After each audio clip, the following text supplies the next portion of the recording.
Hi, everyone. I'm Stephanie Rupp, and I'm one of the behavior specialists on the behavior support team for Vista Unified.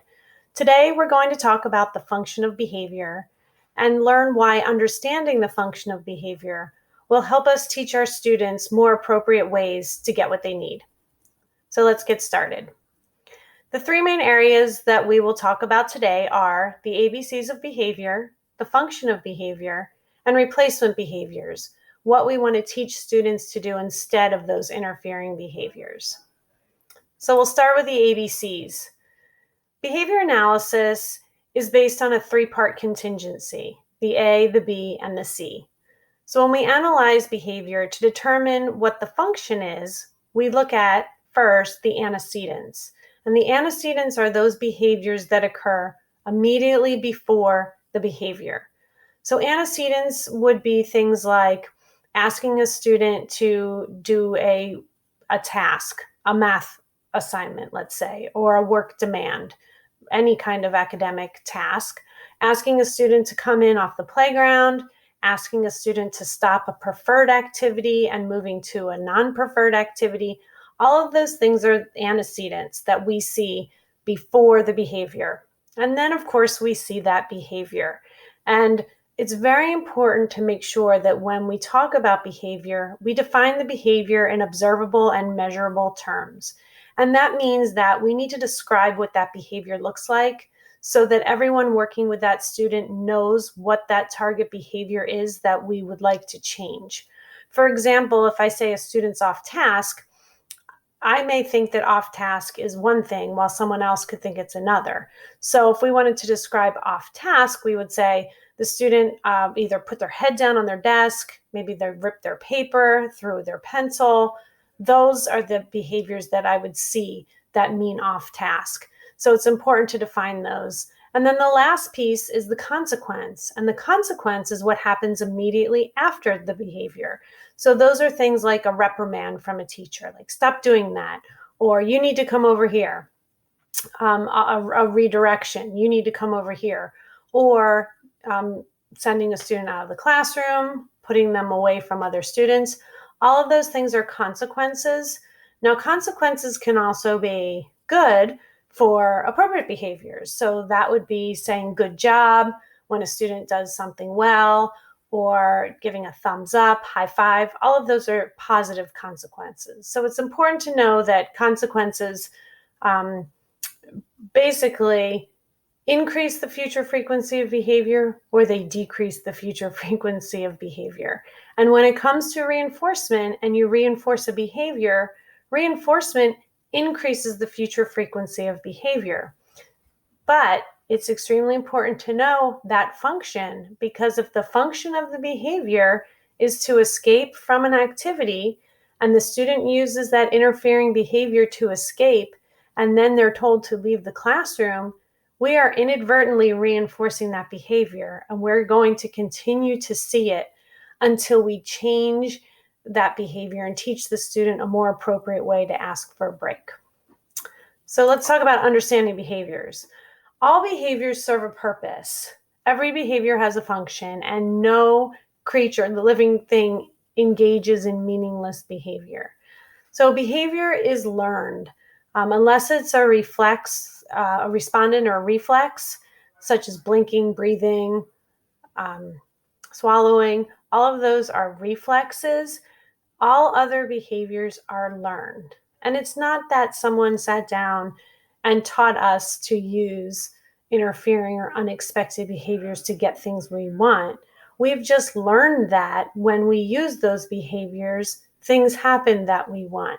So it's not a conscious decision to use that behavior. We're just trained to do it. We don't think about it. So our kids are not trying to make you frustrated. They're not saying, oh, I know, so-and-so is having a bad day and everybody's going a little crazy today. I think I'm going to be really difficult. That's not what they're doing. They're using their behavior to communicate to you, and they're using it because they've been reinforced in the past.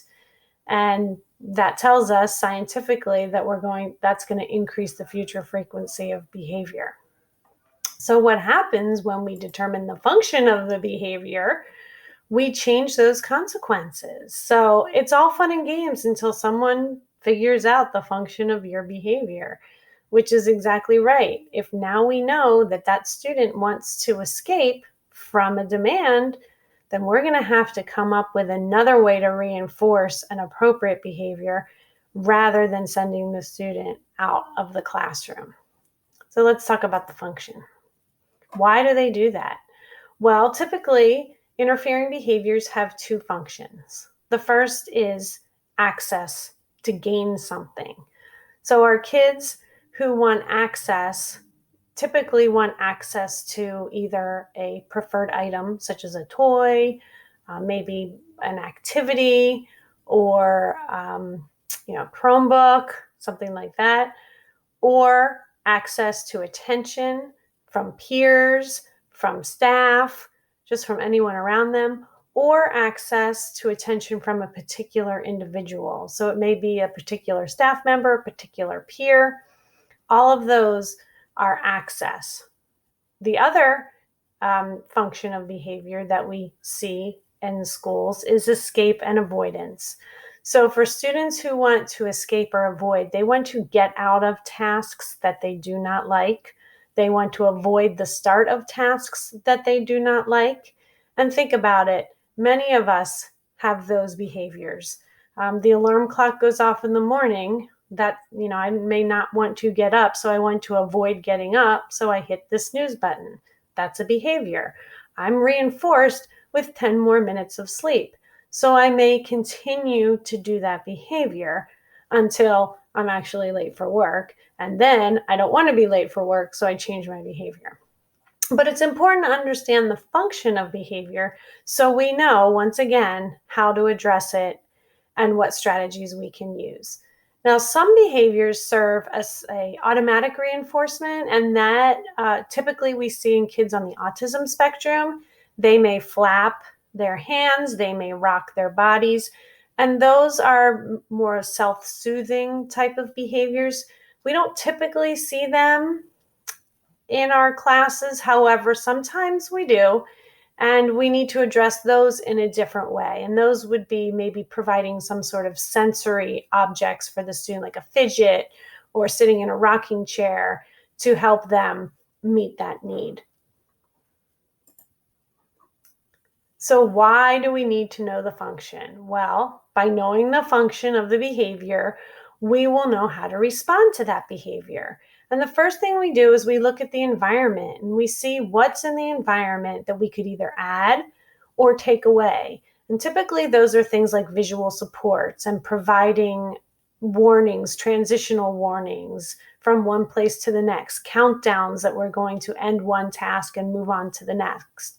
All of those strategies would be antecedents because they're put in place before the student has the opportunity to use that interfering behavior.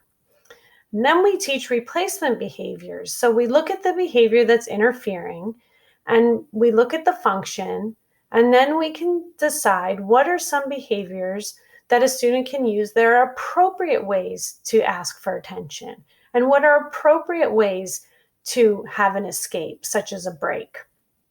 So by doing these things and teaching the replacement behaviors, we are removing the need for the student to use those interfering behaviors.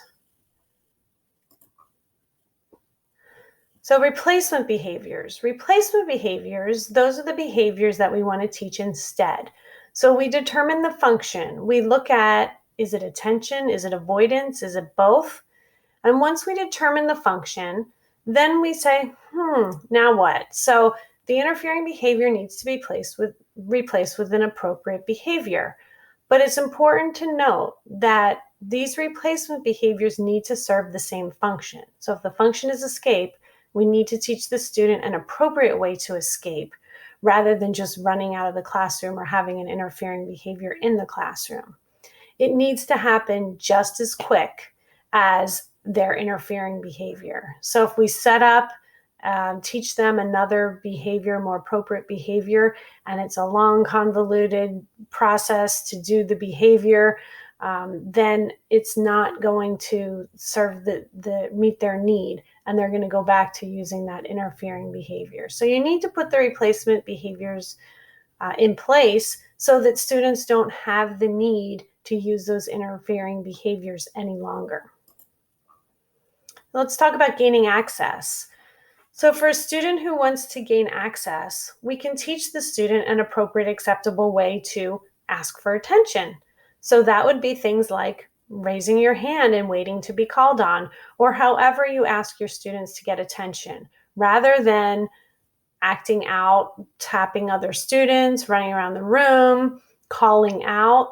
You may want the student to come up to you. If you're talking to someone else, say, "Excuse me," but you'll need to teach those behaviors. And we teach those behaviors, and then we reinforce those behaviors, because the students need to be reinforced appropriately with positive attention so that they will increase their future frequency of using that appropriate behavior. Also teaching social skills for initiating peer relations. That would be something that we could do if we have a student who's physically aggressive on the playground. Maybe they're attempting to get attention from others. They just don't know how, and they need to be taught, and they need to be reinforced for using those appropriate skills. So we need to allow students to have access to preferred items for performing the right skills. When we teach a new skill, it's extremely important to provide a lot of reinforcement, highly preferred items, so that we get behavioral momentum. And when we get that behavioral momentum, the student is more likely to use that appropriate behavior. Then over time, we can fade that reinforcement, but initially we have to use that reinforcement quite often. Here's an example of a reward card. So this would be a card that you could possibly have with you, a stack of cards where students can earn a 5-minute reward time throughout the time that they're with you. So the student would know what their expected behaviors are, and you could use this for the entire class. So it could be, these are the 3 behaviors we're focusing on today. Stay in your seat, raise your hand and wait to be called on, and work for the amount of time that we have at work time, whatever, 10 minutes or 30 minutes on your work. And then you could have students earn these reward cards. And then the students will have an opportunity to use the reward card maybe at the end of the time with you. So they could gain 5 minutes of a preferred activity. Now, our students who have more challenging behaviors will need to earn these cards more often, and they will need to have the opportunity to use these cards more often. And you can limit the amount of time the students use, however many cards the student uses in one set time period. So for example, every day, maybe the student can use 2 reward cards. They could collect a whole bunch, but they can only use 2 per day. And that way, they're not using a 5-minute reward card for the entire time that they're with you. Our next function is escape and avoidance. So these are the students that struggle with tasks or demands, and typically they have interfering behaviors that are more overt, meaning they're loud, you can see them, they're disruptive. So we want to teach students how to do something else. And typically what we do is we teach them how to take a break. So we designate an area in the classroom where any student, it doesn't have to be our student who has the most challenging behaviors, but any student can take a break and go to an area and just use some strategies to calm down. Now, of course, all of this would need to be taught to everyone, just to say, hey, if you're feeling like you need a break, this is how we ask for a break. You can either ask, or they can earn break cards, which I'll show you on the next slide. And then when they get to the break area, you need to clearly define the expectations for the break to let them know when you're in the break area, this is what you do. It's not a place to play games or have a reward. It's a place to use coping strategies. And then Of course, that reinforcement piece to increase the future frequency of the appropriate behavior, we want to make sure that we reinforce our students for using the break area appropriately. Here's an example. Here are two examples. So the first one is a break card, and it says time for a break. So on the break card, it has strategies that the students can use for their break time. Things like your head down, go to the break area if it's available, have a fidget, deep breaths, count to 20. All of those things are reminders to the student that that's what they can do if they need to take a break. And then the second card is an alternative activity card. And those cards students can earn, and they can use the card to trade in if they're having a really hard time, let's say doing their math. And I know I keep saying math. It could be writing too. But a challenging activity, academic task that they have to do, and they've earned this alternative choice card, and maybe they get one a day. Maybe everyone can earn them at some point, but the student can use it and say, hey, you know what, I'm going to use this alternative card, and that means that I can do another activity instead of the non-preferred activity, as long as I follow the appropriate behaviors. I have to use gentle and kind words, and I have to have a calm body.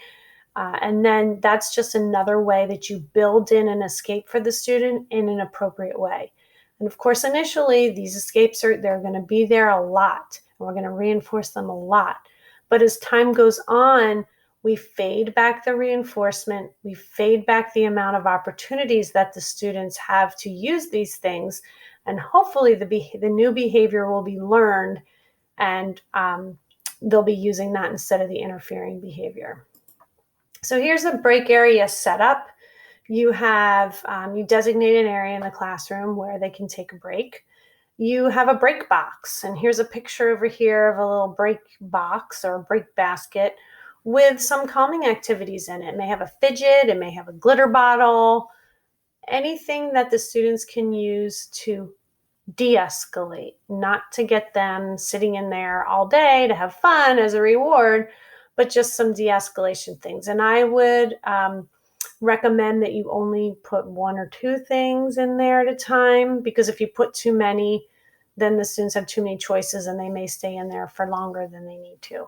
I would have a visual of the coping skills. So we have a visual here of our zones of regulation, the 4 zones, and then there's strategies underneath. So you can see those. And then there's a list of expectations for the break area. So I need to get calm. I get a comfy seat in the break area. I choose a calm down tool. I set the timer, and then I'm back to work. Now, setting that timer is extremely important. We typically give the students 5 minutes in that break area. Some students may need longer, and we always allow the students to ask for an additional minute rather than having another behavior when they have to transition out of that break area. So as long as they ask for that extra minute appropriately, yes, they can use that.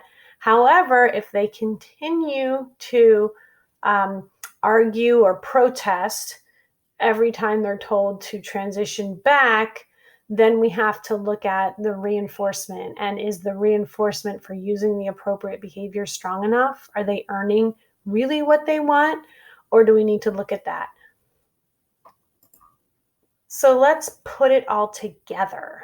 That was a lot of information, but the main things I want you to take away from this presentation are that the response to the behavior needs to be determined by that function of behavior. Is the function escape or avoidance? And then if it is, I'm not going to reinforce by telling them to leave the classroom.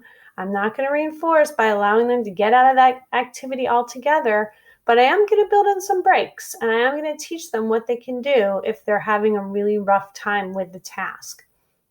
If the function is attention or access, what should my response be? Well, if the function is attention and they're using an interfering behavior such as calling out to get my attention, I know that I'm not going to give them that attention until they use the appropriate behavior. So when they raise their hand and wait to be called on, or when they walk up to me nicely and use my name, say, excuse me, that's when I'm going to reward them with my attention and a lot of it.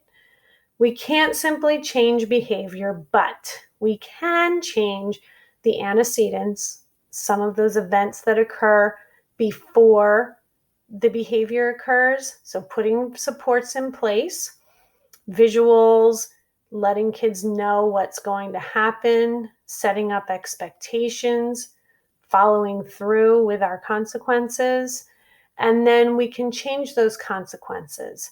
So by looking at the principles of behavior, reinforcement, which increases the future frequency of behavior, we look at punishment, which decreases the future frequency of behavior, and we look at extinction, which is withholding behavior. So when you look at all three of those things together, most likely you're going to use reinforcement to increase the future frequency of our appropriate behaviors. And then lastly, I'd just like to read something to you because we really do appreciate all that you do for the kids. And we know how challenging it is sometimes with some of our students. Our students can have very extreme behaviors, but just know that we do appreciate you. And a final thought, I've come to the frightening conclusion that I'm the decisive element in the classroom. It's my daily mood that makes the weather. As a teacher, I possess a tremendous power to make a child's life miserable or joyous. I can be a tool of torture or an instrument of inspiration. I can humiliate or humor, hurt or heal. In all situations, it is my response that decides whether a crisis will be escalated or de-escalated and a child humanized or dehumanized.